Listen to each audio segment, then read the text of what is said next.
नमस्कार, मैं रवि प्रकाश, समय 7 न्यूज़ में तमाम दर्शकों का बहुत बहुत स्वागत। आपको बता दें कि हम 2025 को सलाम करते हैं और शुरुआती 2026 को प्रणाम करते हैं और प्रणाम के साथ कांग्रेस कमेटी का एक यहाँ भव्य प्रेस कॉन्फ्रेंस रखी गई और प्रेस कॉन्फ्रेंस में मैं आपको दिखाना चाहूँगा कि जिलाध्यक्ष खड़े हैं और वहीं हमारे नगर अध्यक्ष हैं जमील साहब और हमारे चाचा जी हैं भोला जी और प्रचलित हस्ती हैं और हमारे BS गौतम हैं और अजय भाई हैं और तमाम वो लोग हैं। आप देख लो बहुत पुराने हैं, कांग्रेसी हैं, इनके अंदर बिल्कुल कांग्रेसी ब्लड है।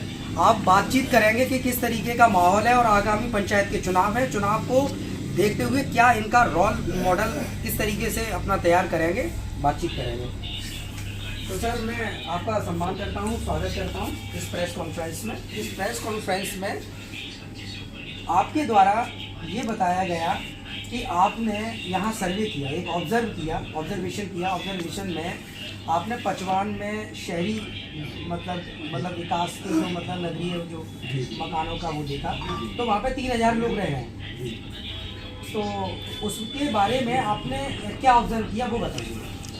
सबसे पहले तो आपके चैनल के माध्यम से मैं आप सभी पत्रकार बंधुओं, जनपद वासियों को नववर्ष की हार्दिक शुभकामनाएं देना चाहूँगा। साथ ही मैं कहना चाहूँगा कि ये लोकतंत्र के लिए बहुत बुरी बात है जी कि मान्यवर श्री काशीराम शहरी गरीब आवास कॉलोनी जो पचवान में बनी हुई है, जो 2 पार्टों में है, जिसके एक पार्ट में 704 आवास है, दूसरे पार्ट में 288 आवास है जी सर, लगभग 1000 आवास हैं। और एक आवास के अंदर हम अगर 3 वोट भी मान लेते हैं क्योंकि पति पत्नी और वैसे तो वोट ज़्यादा होंगे, लेकिन 3 के एवरेज से 3000 वोटर उसमें हैं जी। लेकिन दुर्भाग्य की बात ये है कि जो वोटर का संवैधानिक अधिकार है वोट का, उससे भी वहाँ के वोटर वंचित हैं। ना तो उनको शहर में वोट देने का अधिकार है और ना ही उनको पंचायत में वोट देने का अधिकार है जी। अधिकारियों से जब बात हुई तो अधिकारियों का कहना ये है। सर, अधिकारी में किससे बात हुई, किस अधिकारी से? जिलाधिकारी महोदय से हम लोग परसों मिले थे। हाँ, जिलाधिकारी महोदय से मिले थे और उनको हमने बताया था, तो उन्होंने हालांकि हमारी बात को गंभीरता से लिया था और उन्होंने कहा था कि मैं शीघ्र ही इसको करवाता हूँ। हमारा कहना ये था कि आज पूरे देश में SIR के चलते तमाम गलत लोगों को जो वोटर लिस्ट में है उनको हटाया जा रहा है और उनके नाम पर गड़बड़ भी किया जा रहा है, वो बात अलग है। लेकिन महत्वपूर्ण बात ये है कि आप जब गलत लोगों के नाम हटा रहे हैं तो जो लोग पूरी तरह से पात्र हैं और आज से नहीं 14-15 सालों से जो निवास कर रहे हैं उनके वोट भी बनने चाहिए, लेकिन अभी कोई वोट नहीं है। अभी उनके वोट नहीं है। अच्छा, आपने प्रत्येक व्यक्ति से पूछा? हाँ, हम लोग गए हैं। कितने साल से रह रहे हैं? लगभग 12-14 साल हो गए रहते हुए, क्योंकि एक कॉलोनी बाद में बना है, एक पार्ट दूसरा पहले से है।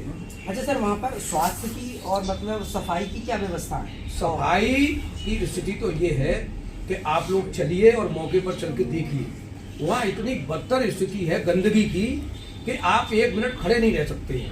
क्या दुर्गंध स्वच्छ भारत मिशन से अछूता रह गया? बिल्कुल अछूता रह गया। वहाँ मूलभूत सुविधाओं के नाम पर कुछ है ही नहीं, न सफाई है और न आज तक जब से आवास बने हैं तब से ना तो रंगाई पुताई है, ना कोई मरम्मत है। और नालियाँ पूरी तरह से चौक हैं, क्योंकि जो मुख्य नाला बनाया गया है उसको रोड पर बंद कर दिया गया है, जिसकी वजह से नालियाँ चौक हैं ओवरफ्लो होकर। उसमें आवास में आपके जो पार्क तो नहीं कह सकते, लेकिन जगह वो पार्क के लिए छोड़ी गई थी। पार्क कोई डेवलपमेंट नहीं हुआ, ना उसका बाउंड्री वाल हुआ, ना उसमें कोई पेड़ पौधे लगे, ना कोई उसमें साज सज्जा हुई। तो जो खाली जगह पड़ी है उसमें पानी भरा हुआ है गंदा। सर, आगामी कार्रवाई क्या करना चाहिए? कार्रवाई ये है, जिले के मुखिया से हमने कहा है और जिले के मुखिया ने हमको आश्वासन दिया है और 1 सप्ताह देखते हैं हम, और 1 सप्ताह में अगर वहाँ पर जो दुर्दशा है उसको नहीं सुधारा जाता है और उनको मताधिकार नहीं दिया जाता है तो कांग्रेस सड़कों पर आकर संघर्ष करेगी, जो भी हमें करना पड़ेगा करेगी। और सर, इस मनरेगा पर आपने कुछ बोला था, मनरेगा के बारे में? मनरेगा का ये है, ये दुर्भाग्य है कि आज देश की सरकार में बैठकर, चाहे वो मोदी हो, चाहे उनके कैबिनेट मंत्री हो और चाहे पार्टी के लोग हों बीजेपी के, ये हमारे देश का दुर्भाग्य है कि आज ये देश को खंडित और कमजोर करने का काम कर रहे हैं। उसी कड़ी में ये मनरेगा है। 200 दिन का मनरेगा को आप लोगों को मैं बता दूं आपकी जानकारी के लिए कि ये भारत सरकार डॉक्टर मनमोहन सिंह जी की सरकार थी, उसने 2005 में ये कानून बनाया था कि मजदूरों को, जो ग्रामीण क्षेत्र के मजदूर थे, कारण ये था कि आपको भी पता है कि तमाम हमारे उत्तर प्रदेश के लोग रोजी रोटी की तलाश में दूसरे प्रांतों में जाते हैं और वहाँ पे उनके साथ बदतमीजियाँ होती हैं, बेइज्जती भी होती हैं, लेकिन मजबूरी है कि 2 वक्त की रोटी चाहिए। इसलिए भारत सरकार ने उनकी पीड़ा को समझते हुए ये कानून बनाया था और कि गांव के व्यक्ति को गांव में ही रोजगार दिया जाएगा। और उसकी जो योजना है गांव में काम के लिए क्या काम करना है, वो ग्राम पंचायत योजना बनाई, क्योंकि ग्राम पंचायत को पता होता है कि हमारे गांव में कौन से। फिरोजाबाद की जो आप तो संघ के भी अध्यक्ष हैं जी, तो वहाँ मनरेगा के मतलब क्या मतलब प्रोग्राम, मतलब क्या कार्यक्रम में कोई प्रगति है? मनरेगा 20 साल के अंदर गांव में बहुत सशक्तिकरण हुआ है। मनरेगा जैसे तालाबों की खुदाई हुई है, जो चक्रोड़ डगरे गांव के होते हैं, जो रास्ता होती थी पगडंडिया, वो कभी पड़े नहीं होते थे, वो पड़े नहीं होते थे तो खेत वाले जोत लेते थे, घर वाले ने कुछ जोत लिया, घर वाले ने जोत लिया, तो लोगों को निकलने की बड़ा दिक्कत होती थी। और आज जो जैसे गाय हैं, सांड हैं, जो छूटे फिरते हैं, उनके लिए लोग खेत खेत पर ताल लगा देते हैं। और रास्ते पे भी जब मेड़ बन जाती थी तो लोग निकल नहीं पाते थे। तो मनरेगा के तहत उन ग्राम पंचायतों ने, चाहे वो प्रधान हो, सेक्रेटरी हो, पंचायत सहायक हो, रोजगार सेवक हो, सबने मिलके योजनाएं बनाई और उन चक्रोड़ों पे मिट्टी पड़वाई, कच्चा कार्य किया, बहुत से पक्के भी हुए मनरेगा के तहत, क्योंकि इसमें 60-40 का रेशियो होता है। सर एक सवाल जी, जैसे कांग्रेस और बीजेपी 2 गवर्नमेंट जी, तो इन दोनों में मतलब इसमें कांग्रेस सरकार में मनरेगा को लेकर कितनी मतलब प्रोग्रेस थी और उस प्रोग्रेस में इस सरकार में कमी आई है कि मतलब बराबर है या उसमें कुछ इजाफा हुआ है? इस सरकार की तो मंशा ही नहीं है उस कानून को आगे चलाने की। क्यों कि एक तो इनकी मंशा ये है कि राष्ट्रपिता महात्मा गांधी जी के नाम पर ये योजना है और ये गांधी जी को भी अपमानित करना चाहते हैं, गांधी जी को भी खत्म करना चाहते हैं। जैसा कि आप लोग देख रहे हैं, जिनका दुनिया में लगभग कई दर्जनों गांव देशों में उनकी प्रतिमाएं लगी हुई हैं, लोग नतमस्तक होते हैं, उनके नाम पर इस स्कीम को भी अपमानित करने का काम किया जा रहा है। सबसे बड़ा बदलाव इन्होंने ये किया है कि जो योजनाएं, जो कार्य योजना पंचायतें तैयार करती थी, अब वो भारत सरकार तय करेगी कि कौन सी पंचायत में कौन सा काम होगा, जिनको पता भी नहीं है कि पंचायत की आवश्यकता क्या है।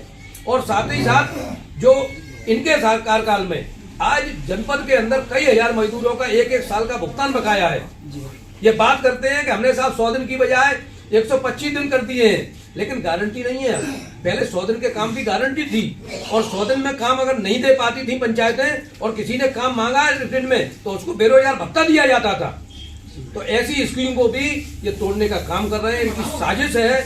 ये गांव के गरीबों को सशक्त नहीं देखना चाहते, मजबूत नहीं देखना चाहते, उनके बच्चों को शिक्षित नहीं देखना चाहते, संपन्न नहीं देखना चाहते, क्योंकि ये चाहते हैं कि गांव के लोग कमजोर रहें, अशिक्षित रहें, तो ये हमसे सवाल न कर सके। जैसा कि ये सरकार सवाल खुद नहीं मन की बात करते हैं वो, और अपने लोग उनकी मन की बात सुनते हैं, लेकिन जनता के मन में क्या है उन्हें इससे कोई लेना देना। सर आगामी जो पंचायत के चुनाव है लोकल बॉडी जी, तो उसमें आपकी क्या भूमिका है?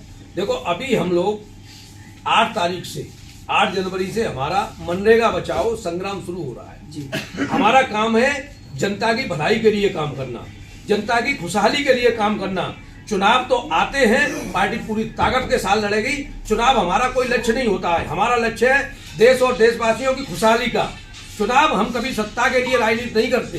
कांग्रेस ने कभी भी सत्ता के लिए, कभी लालच के लिए राजनीति नहीं की। चाहे हमें देश की खुशहाली के लिए, देशवासियों की खुशहाली के लिए त्याग करना पड़े, बलिदान करना पड़े, अपने आप को कुर्बान करना पड़े, जैसे कि हमारे नेताओं ने अपने शरीर की एक लहू की बूंद देश के लिए दी है, तो कांग्रेस जनता के लिए समर्पित होकर काम करेगी। चुनाव जो भी आएगा, पंचायत का आएगा पूरी ताकत से लड़ेंगे, विधानसभा का आएगा उसको भी ताकत से लड़ेंगे, लोकसभा का आएगा उसको भी ताकत से लड़ेंगे। थैंक यू सर, बहुत बहुत धन्यवाद। का समय 7 न्यूज़ में तमाम दर्शकों का बहुत बहुत स्वागत।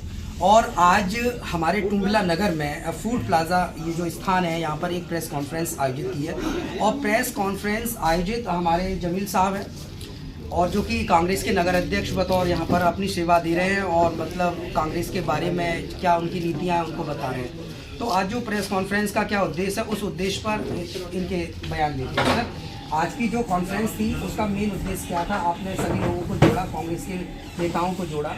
अब आपकी क्या भूमिका रहेगी आगामी पंचायत चुनाव को लेकर?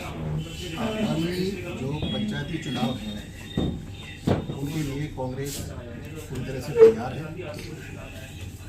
हमारा जो नगर स्तर पर जो हमारा संगठन है वो और जिला स्तर पर जो संगठन है वो पूरी तरीके से पंचायती चुनाव लड़ने के लिए तत्पर है और तैयार है। और पूरी ताकत के साथ जो है और पूरे जोश और जोश के साथ जो है हम पंचायती चुनाव लड़ने के लिए गए। सर ये बताइए, जो खासकर अभी नगर की जो समस्याएं हैं, क्या लगता है कि कुछ समस्याएं ऐसी हैं जो आज भी मतलब जमीनी स्तर पर वैसे ही पड़ी हुई हैं तमाम कोशिशों के बावजूद, या आपकी कोशिश हो रही है उस पर कांग्रेस के द्वारा है कुछ?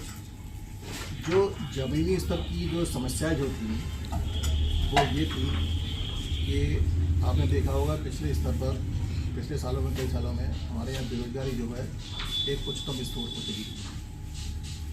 हमारे यहाँ शिक्षा, स्वास्थ्य और बेरोजगारी जो है चरम पर थी और कांग्रेस का शुरू से यही विचार रहा, यही कहना रहा कि हर व्यक्ति के साथ और हर व्यक्ति के हाथ काम होना चाहिए।